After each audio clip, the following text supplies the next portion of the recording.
Hello बच्चों की हाल चाल। मैं रवि प्रभात आज आप लोग को पढ़ाने जा रहा हूँ। इलेक्ट्रिक पोटेंशियल फाइंड करना है due to system of charges के चलते। अभी तक आप एक पीछे देखे थे कि सिस्टम ऑफ चार्जेज के चलते इलेक्ट्रिक फोर्स फाइंड करना था किसी एक चार्ज पे बाकी सारे चार्ज के चलते। उसके बाद आप देखिए सारे चार्ज के चलते किसी एक पॉइंट पे इलेक्ट्रिक फील्ड इंटेंसिटी फाइंड करना था। और अब आप पढ़ने जा रहे हैं किसी एक पॉइंट पे इलेक्ट्रिक पोटेंशियल फाइंड करना है, लेकिन पिछले दोनों में और इसमें अंतर है। पिछला दोनों वेक्टर क्वांटिटी होता था, तो वहाँ पे आप किसी चार्ज पे अगर नेट फोर्स निकालते थे या किसी पॉइंट पे नेट इलेक्ट्रिक फील्ड इंटेंसिटी निकालते थे तो वहाँ वेक्टर सम करते थे। बट इस बार आपको स्केलर सम करना है, क्योंकि इलेक्ट्रिक पोटेंशियल एक स्केलर क्वांटिटी है।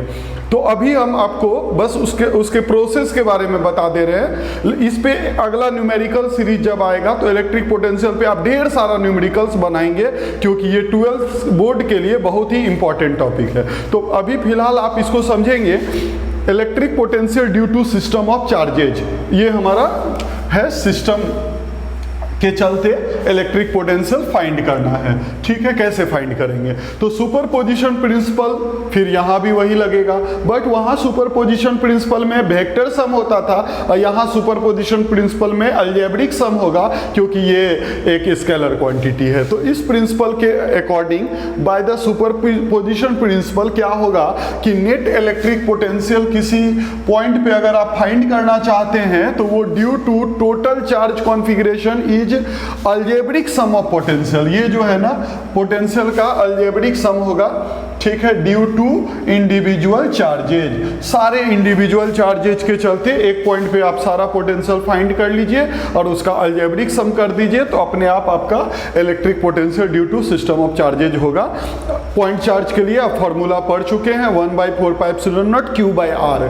ठीक है, पोटेंशियल का फॉर्मूला आप पढ़ चुके हैं, डेफिनेशन भी जान चुके हैं पिछले वाले वीडियो में। फिलहाल पॉइंट चार्ज के लिए आप फॉर्मूला याद रखिए।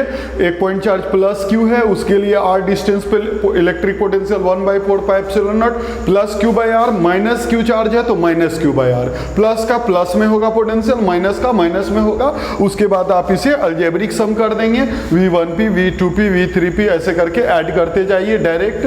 कोई झंझट नहीं है इसमें, बस साइन देखेंगे। अगर प्लस चार्ज है तो प्लस क्यू लेंगे, माइनस है तो माइनस क्यू लेंगे। 1/4πε0 कॉमन हो जाएगा।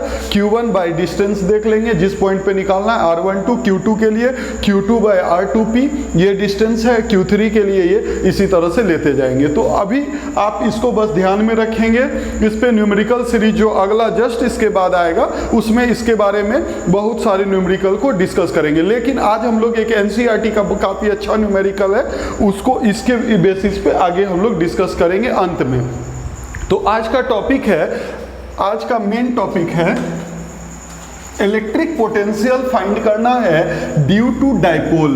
आज का मेन टॉपिक हमारा है इलेक्ट्रिक पोटेंशियल फाइंड करना है ड्यू टू डाइपोल। तो देखते हैं डाइपोल के चलते इलेक्ट्रिक पोटेंशियल के। अभी तक हम लोग डाइपोल के चलते इलेक्ट्रिक फील्ड इंटेंसिटी निकाले थे, उसके एक्सियल लाइन पे, उसके इक्वेटोरियल लाइन पे, उसके और पोलर फॉर्म में एट एनी पॉइंट, तीन जगह पे निकाले थे। आज हम लोग इलेक्ट्रिक पोटेंशियल फाइंड करेंगे डाइपोल के चलते किसी भी पॉइंट पे। ठीक है, तो हमारा टॉपिक हो गया electric potential due to dipole. हमारा टॉपिक हो गया electric potential due to dipole in polar form. Polar form होता है, देखिए दो तरह का फॉर्म होता है। एक होता है कार्टेशियन फॉर्म और दूसरा होता है पोलर फॉर्म। कार्टेशियन फॉर्म में आप जानते हैं कोऑर्डिनेट के फॉर्म में XYZ लेते हैं। पोलर फॉर्म में दो ही चीज होता है, उसके सेंटर से डिस्टेंस पोजीशन वेक्टर r और पोजीशन वेक्टर r का उसके एक्सिस के साथ एंगल। मतलब पोजीशन वेक्टर का मैग्नीट्यूड r हो गया, मतलब सेंटर से डिस्टेंस जिस पॉइंट पे फाइंड करना और कितना एंगल बना रहा है थीटा हो गया। बस ये दो चीज। तो अब हम लोग तुरंत आते हैं इस पे पोटेंशियल कैसे फाइंड करेंगे। सपोज मान लीजिए ये माइनस क्यू चार्ज है, ये प्लस क्यू चार्ज है, ये सेंटर है। सेंटर से आर डिस्टेंस पे यहाँ पे आ जाते हैं, ठीक है। कितना एंगल बना रहा है यहाँ पे, थीटा एंगल बना रहा है, ठीक है। एक पॉइंट पी है, आपको वहाँ पे इलेक्ट्रिक पोटेंशियल पी पे फाइंड करना है। तो बस प्रिंसिपल ऑफ सुपरपोजिशन आप आराम से लगा सकते हैं, माइनस क्यू के लिए निकाल लीजिए, प्लस क्यू के लिए निकाल लेंगे वो पी पॉइंट पे पोटेंशियल, और दोनों का अलजेब्रिक सम कर देंगे। जस्ट हम लोग पीछे देखे हैं कि यहाँ पे सुपरपोजिशन लगेगा, अलजेब्रिक सम होगा। तो सबसे बड़ा बात है कि ये देखिए पोलर फॉर्म में डिस्टेंस सेंटर से पी का दिया हुआ है आर, और ये जो आर है पोजीशन वेक्टर, एक तरह से आप इसको जब एरो लगा देंगे तो पोजीशन वेक्टर हो जाएगा, डायपोल के एक्सिस के साथ थीटा एंगल फॉर्म कर रहा है। तो सबसे पहले ये ए को पी से ज्वाइन कर देंगे, ज्वाइन कर देते हैं, एंड ये बी है और बी को भी फिर पी से हम लोग यहाँ पे ज्वाइन कर देते हैं। तो ये डिस्टेंस हमारा r1 है और ये वाला डिस्टेंस हमारा r2 है, ठीक है। और ये डिस्टेंस a है, डायपोल में आप जानते हैं कि सेंटर से इधर भी a होता है, इधर भी a होता है। इसको एंगल थीटा बना रहा है, तो इसको जरा सा यहाँ पे ऐसे आगे बढ़ा लेते हैं, ठीक है। ये हमारा जो है डिस्टेंस a है, इधर से अगर थीटा है तो इधर से भी एंगल क्या होगा, थीटा होगा, तो दोनों तरफ थीटा होगा। चलिए, अब मेरा मकसद है, देखिए दो चीज गिवन है, आर और थीटा गिवन है, मेरा मकसद है किसी तरह r1 एंड r2 फाइंड कर लेना। तो r1 r2 कैसे फाइंड करेंगे, तो इसमें हम लोग को गिवन क्या क्या है, पोलर फॉर्म में आपको गिवन है OP equal to r and angle POB equal to theta. दो चीज हमारा ये गिवन में है, ठीक है, दिया हुआ है। तो चलिए सबसे पहले हम लोग r1 पे चलते हैं। r1 कितना के इक्वल होगा, PA के इक्वल होगा, और PA अप्रोक्सीमेटली इक्वल टू होगा, PA अप्रोक्सीमेटली इक्वल टू होगा, यहाँ से एक परपेंडिकुलर डाल देंगे, इस एक्सिस को आगे बढ़ा के यहाँ पे परपेंडिकुलर डाल देंगे ऐसे। ये मान लीजिए हमारा पॉइंट M है, ठीक है। आप जानते हैं कि डायपोल काफ़ी स्मॉल होता है, और इसका मतलब है कि ये छोटा सा जो डिस्टेंस है, इस पॉइंट पे जो एंगल बना रहा होगा वो काफ़ी स्मॉल एंगल बना रहा होगा, ये सब एंगल भी काफ़ी छोटा छोटा होगा। तो R1 PA के इक्वल होगा and PA approximately equal to क्या होगा, PM, ठीक है। अप्रोक्सीमेटली इक्वल टू क्या होगा, PM होगा, ठीक है। अब PM can be written as PO plus OM, PO plus OM, ठीक है। और ध्यान रखेंगे ये डिस्टेंस A है तो ये एंगल थीटा फॉर्म कर रहा है, तो ये वाला डिस्टेंस A cos थीटा होगा।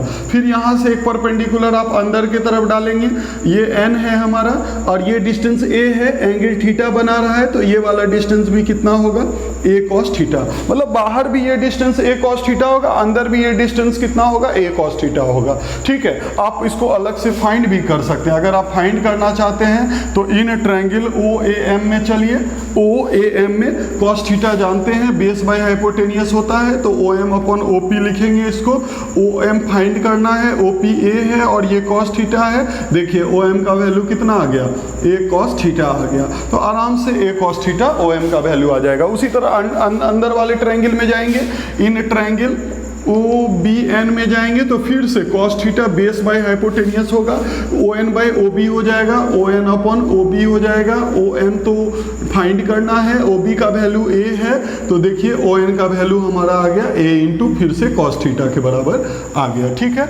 यानी कि OM equal to A cos theta और ON equal to A cos theta, मतलब ये भी A cos थीटा है और ये भी A cos थीटा है। तो चलिए PO का वैल्यू गिवन है R, PO देखिए P से O R है, प्लस OM हमारा आया है A cos थीटा। तो इस तरह से R1 का वैल्यू आ गया R plus A cos theta के इक्वल। अब चलते हैं हम लोग R2 के तरफ। R2 कैसे फाइंड करेंगे, तो R2 PB के इक्वल होगा, तो R2 इक्वल टू यहाँ पे हो गया PB, PB अप्रोक्सीमेटली इक्वल होगा, PB अप्रोक्सीमेटली इक्वल होगा PN के, क्योंकि फिर ये वाला जो एंगल है वो काफ़ी स्मॉल है। देखिए फिगर हमको बड़ा जूम करके बनाना पड़ता है, इन लार्ज फिगर बनाना पड़ता है, लेकिन अब जानते हैं कि डायपोल काफ़ी छोटा होता है, तो वो किसी पॉइंट पे एंगल भी फॉर्म करेगा तो काफ़ी स्मॉल। तो स्मॉल एंगल के लिए क्या होता है कि अगर आप यहाँ से एक परपेंडिकुलर डाल दिए हैं तो according to geometry PB approximately किसके इक्वल हो जाएगा, PN के इक्वल हो जाएगा। तो अब PB को आप यहाँ पे लिखेंगे PN, अब PN को लिखेंगे PO माइनस ON, है ना। अब PO माइनस ON को लिखेंगे R minus A cos theta. चलिए इस तरह से मेरा R2 का भी वैल्यू आ गया R माइनस ए कॉस थीटा के इक्वल। तो दो इंपॉर्टेंट डिस्टेंस फाइंड किए, एक माइनस क्यू से पी पॉइंट का डिस्टेंस, एक प्लस क्यू से पॉइंट पी का डिस्टेंस। बस अब काम हमारा हो गया।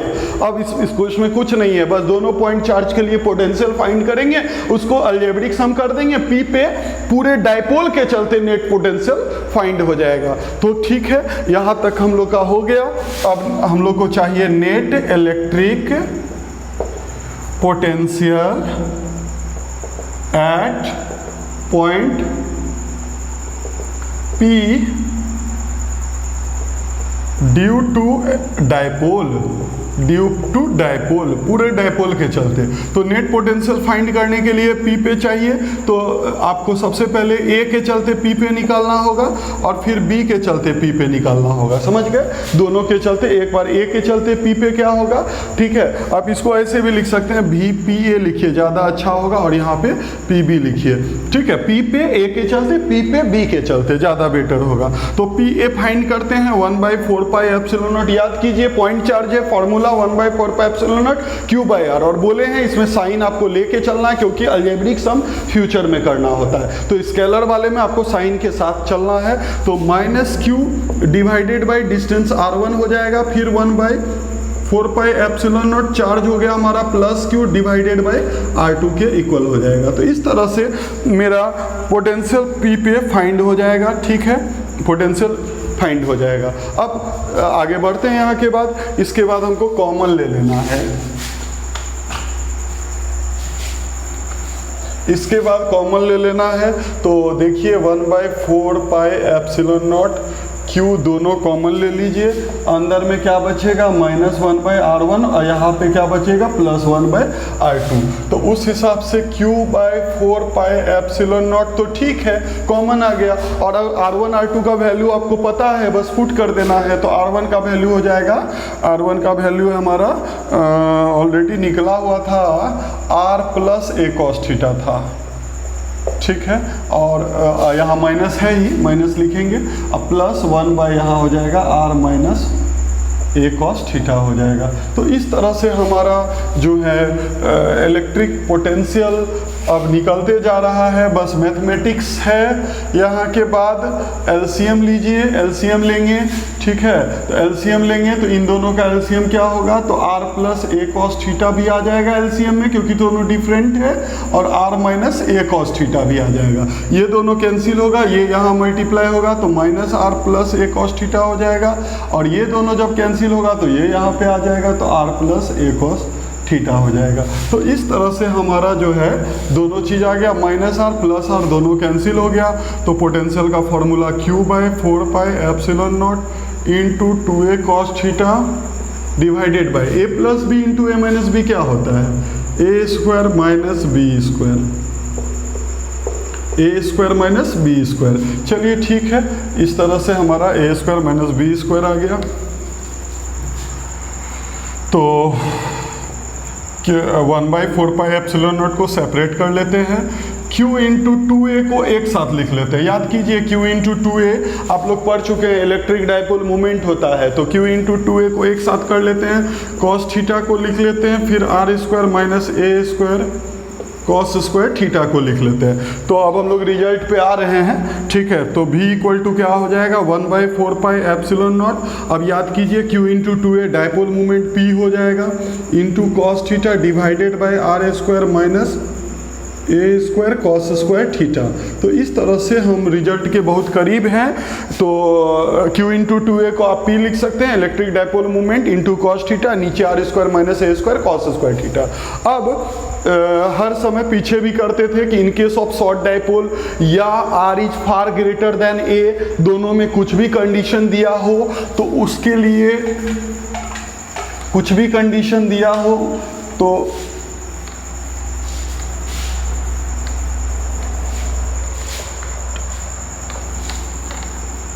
इफ ऐसा दिया होगा R far greater than A है, या इन केस ऑफ लिखा होगा वेरी शॉर्ट डायपोल, ऐसे करके लिखा होगा, तो उस केस में क्या होगा, तो a टेंस टू आप क्या करेंगे, जीरो कर देंगे। तो a को जैसे जीरो करेंगे तो इधर वाला जो टर्म है ना, ये वाला टर्म वो जीरो हो जाएगा।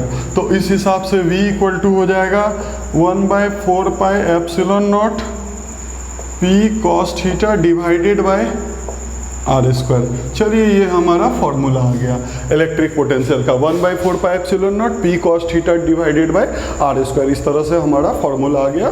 तो यही फॉर्मूला को यूज करेंगे, ठीक है। अब इसमें दो केस में चलते हैं। तो देखिए ये जो पॉइंट है ना एक्सियल लाइन पे है ना इक्वेटोरियल, बीच में कहीं भी हो सकता है। मतलब ये एक जनरल फॉर्मूला जो आप कहीं भी अप्लाई कर सकते हैं। बस डायपोल के सेंटर से आर पता होना चाहिए, एंगल थीटा पता होना चाहिए और डायपोल का डायपोल मोमेंट पता होना चाहिए किस मीडियम में है। तो मीडियम के लिए तो आप जान ही रहे हैं कांस्टेंट के लेते हैं, अगर एयर या वैक्यूम है तो 1/4 पाई एप्सिलॉन नॉट लेते हैं, ठीक है। इसके बाद इसमें दो कंडीशन के तरफ हम लोग चलते हैं। पहला केस है ऑन एक्सियल लाइन। अगर एक्सियल लाइन पे इलेक्ट्रिक पोटेंशियल फाइंड करना है डायपोल के, जैसे ये माइनस क्यू है और ये प्लस क्यू है, ये हमारा डायपोल मोमेंट पी है, तो एक्सियल लाइन हो गया।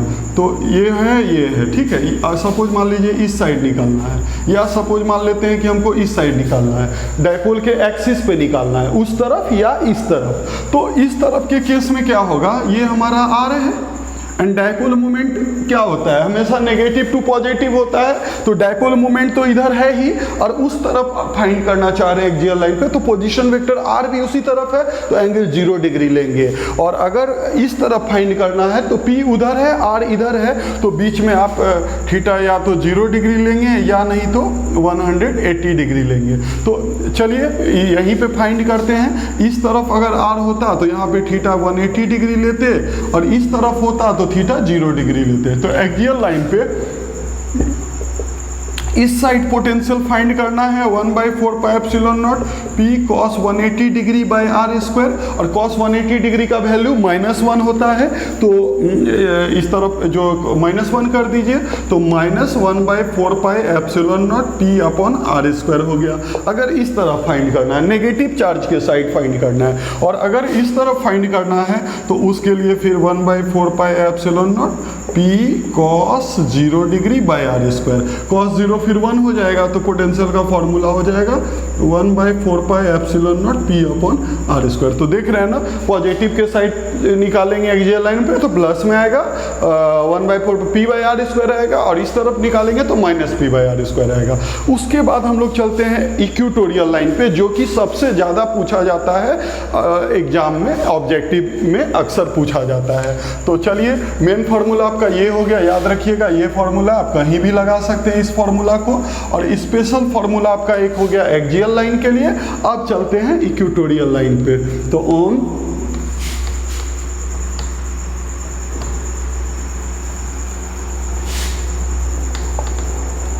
ऑन इक्वेटोरियल लाइन,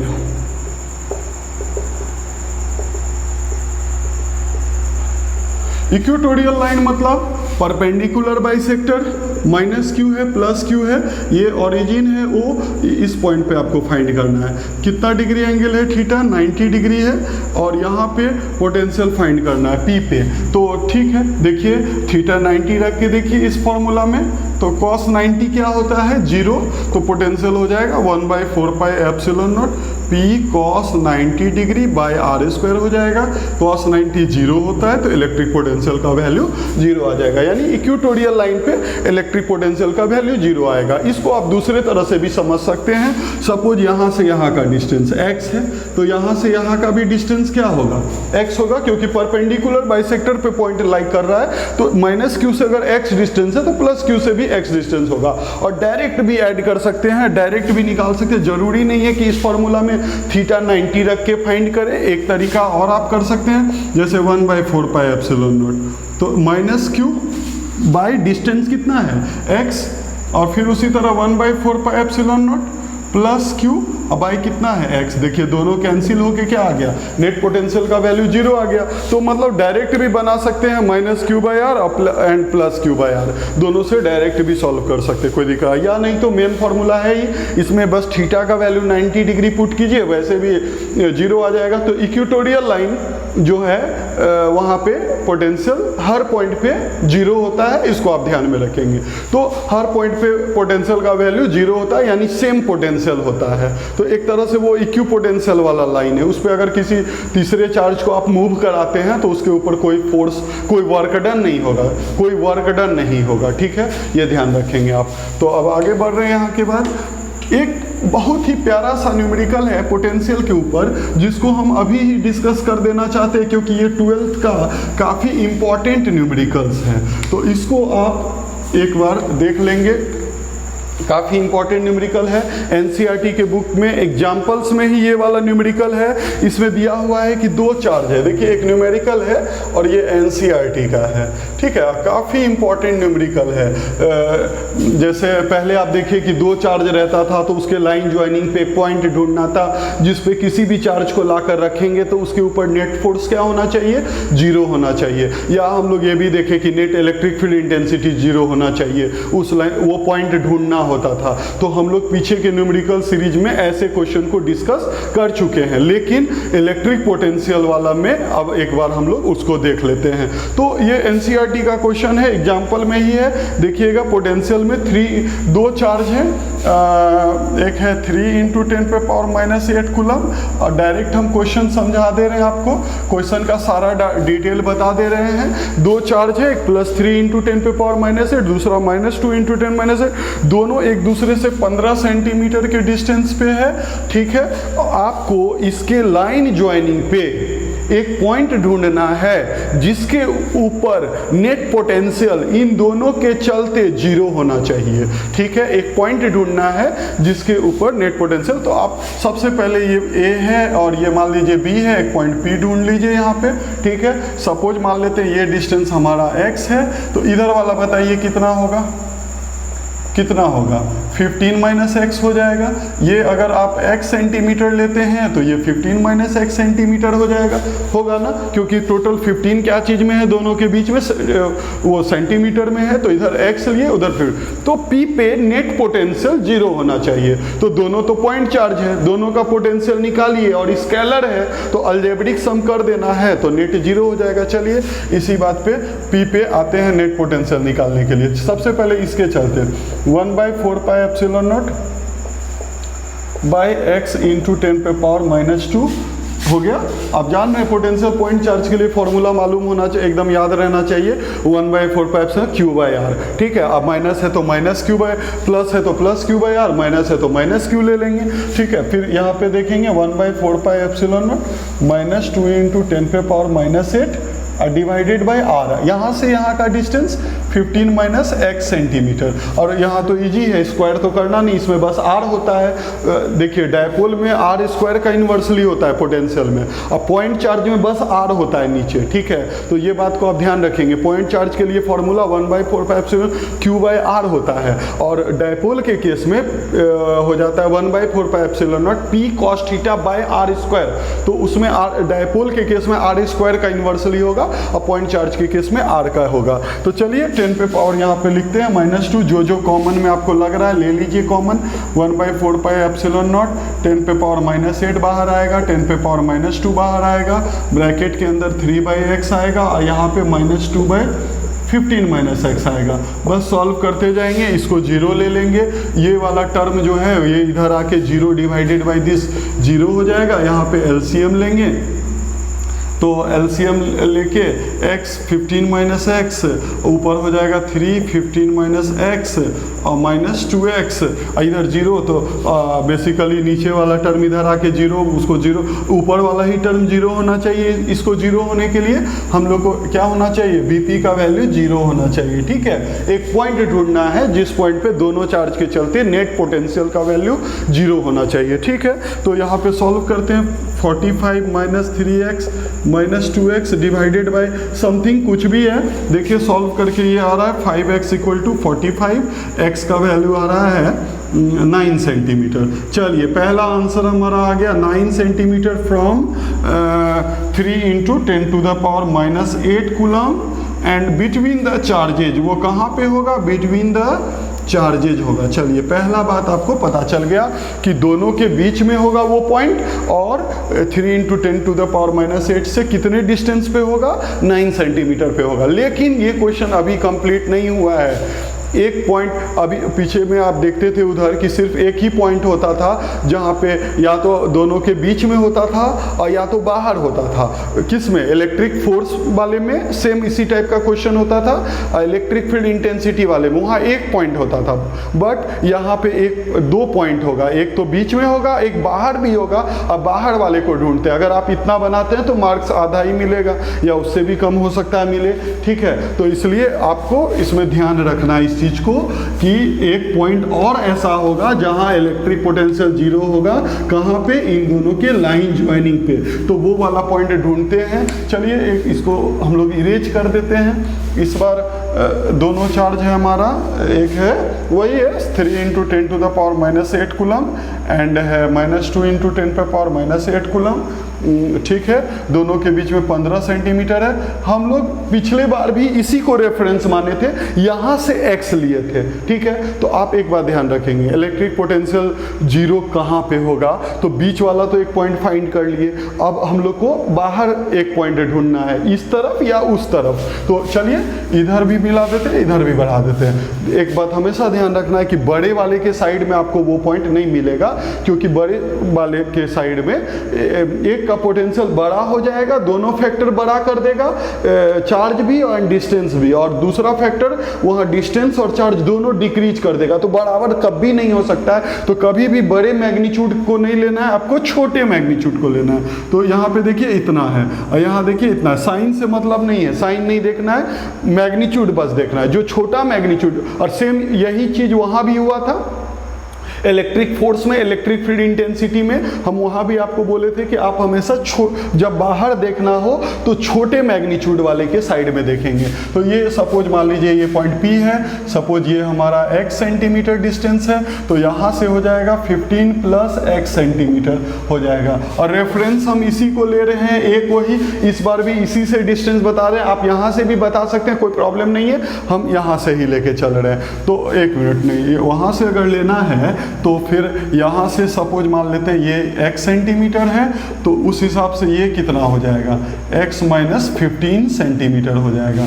ये यहाँ से डिस्टेंस b से x - 15 हो जाएगा। यहीं से फिर वापस x, पिछली बार भी यहीं से x लिए थे बीच में, लेकिन लिए थे दोनों के बीच में कहीं पे, इस बार बाहर यहीं से x ले रहे। तो फिर इस चार्ज से डिस्टेंस कितना बच जाएगा, तो x में 15 को माइनस कर दीजिए, x - 15 बच जाएगा। तो वापस से फिर p का पोटेंशियल निकालेंगे। तो A के चलते P पे A के चलते एंड P पे B के चलते, ठीक है। तो P पे A के चलते, देखिए सिंपल है, अलजेब्रिक सम करना है तो 1/4πε0 P पे A के चलते, तो P पे A के चलते यहाँ हो जाएगा 3 × 10⁻⁻8 और डिस्टेंस कितना है, x सेंटीमीटर है, मीटर में चेंज कर लेंगे, 10⁻⁻2 से मल्टीप्लाई कर लेंगे। यहाँ स्क्वायर तो होता नहीं है, यहाँ तो सिंपल r होता है। फिर 1/4πε0 फिर से -2 × 10⁻⁻8 ले लेंगे, डिवाइडेड बाई इस बार डिस्टेंस x - 15 × 10⁻⁻2 ले लेंगे। बस इसको सॉल्व करते चले जाना है।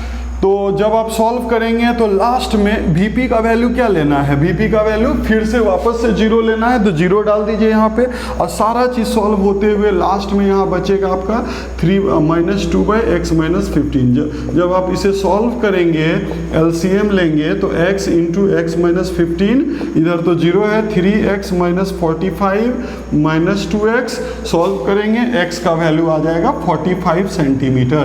चलिए एक और आंसर आ गया, 45 सेंटीमीटर फ्रॉम वही 3 × 10⁻⁻8 कूलम एंड किसके साइड, तो टुवर्ड्स, आप लिख सकते हैं towards side -2 into 10⁻⁸ coulomb outside, ठीक है ना, बाहर के तरफ होगा। तो इस तरह से हम लोग इस क्वेश्चन को कंप्लीट कर लिए। काफ़ी अच्छा क्वेश्चन है। इलेक्ट्रिक पोटेंशियल जब भी आपको दोनों के लाइन ज्वाइनिंग पे जीरो बताएगा तो सबसे पहला बात कि एक प्लस होना चाहिए, दूसरा माइनस, तभी जीरो पॉसिबल है। तो प्लस माइनस तो खैर है ही क्वेश्चन में। अब वो पॉइंट ढूंढना है जहाँ पे पोटेंशियल जीरो होगा। तो वो पॉइंट दोनों के बीच में भी होता है और दोनों के आउटसाइड भी होता है लाइन ज्वाइनिंग पे। तो आउटसाइड हमेशा ये ध्यान रखेंगे छोटे मैग्नीट्यूड के साइड में होता है, क्योंकि बड़े के साइड में आएंगे तो एक का पोटेंशियल बड़ा हो जाएगा, दोनों फैक्टर चार्ज एंड डिस्टेंस दोनों उसको सपोर्ट कर देगा, और दूसरे के चलते छोटा हो जाएगा। वो कभी मतलब वो दोनों इक्वल नहीं होगा, जिसके चलते अलजेब्रिक सम जीरो नहीं होगा। तो इस तरह से आज हम लोग का यही कंप्लीट होता है। अब हम लोग एक न्यूमेरिकल सीरीज बनाएंगे जिसपे इलेक्ट्रिक पोटेंशियल पे काफ़ी अच्छा न्यूमेरिकल है। तो पहले आप सारे को एक लाइन से देखते जाइए और न्यूमेरिकल सीरीज का न्यूमेरिकल को प्रैक्टिस करते जाइए। Okay, thank you.